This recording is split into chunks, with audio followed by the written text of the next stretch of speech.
Date 2024-26 second semester suggestion 1.2.3 first half so let's see start B.Ed 2024-26 second semester 1.2.3 first half suggestion কোশ্চেনগুলো আপনি একটু দেখে নিন। ব্রুনারের মত অনুযায়ী প্রজ্ঞামূলক বিকাশের তিনটে স্তর। স্মৃতির ক্ষেত্রে এনকোডিং বলতে কী বোঝেন, অন্তুষ্টমূলক শিক্ষা বলতে কী বোঝেন, পূর্ণবর্তী বাধা কী, ZPD বলতে কী বোঝায়, ব্রেন স্টর্মিং কী, SQ3R মডেল কী, শেপিং কী, আত্মকুশলতা কাকে বলে, স্ক্যাভেডিং কাকে বলতে কী বোঝেন, ব্যক্তিগত পেশনা কী, পদ্ধতিগত শিখন কী, ধারাবাহিক সঞ্চালন কাকে বলে, সমৃদ্ধ প্রোগ্রামের দুটি নীতি, গেস্টাল শব্দ অর্থ কী। এগুলো ছিল 2 মার্কের কোশ্চেন গ্রুপ এ। একবার দেখে নিন।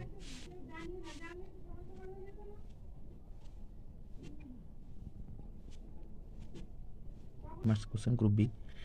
বিস্তৃতি কারণগুলোর সংক্ষেপে আলোচনা করো।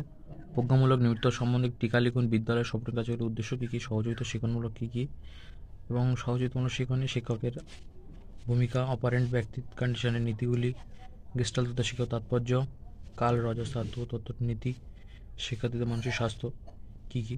গ্রুপ সি লাস্ট যে কোশ্চেনটা আছে এটাই সেকেন্ড পার্টে অ্যাড হবে। এটা ফার্স্ট পার্ট আর সেকেন্ড পার্টে, এটা 10 নম্বরের সাজেশনের মধ্যে নাম্বার 1 করেছি। মানসিক স্বাস্থ্য বলতে কী বোঝেন, সেকেন্ড পার্ট শিক্ষার্থীদের মানসিক স্বাস্থ্য বজায় রাখতে কী কী উপায় গ্রহণ করতে হবে। 2 নম্বর সংক্ষেপে শিক্ষণ সঞ্চালনের তত্ত্বগুলি লিখুন। একজন শিক্ষক উত্তম শিক্ষণ সঞ্চালনের শ্রেণীকক্ষে কী কী পদক্ষেপ মেনে চলেন। লাস্ট অ্যান্ড ফাইনাল নিমিত্তবাদ কী, ভাইকোটস্কির শিক্ষণ তত্ত্বে উল্লেখিত নৈকট্য বিকাশের সীমা সম্পর্কে ব্যাখ্যা করুন। রিপিট করছি, একটু দেখে নিন।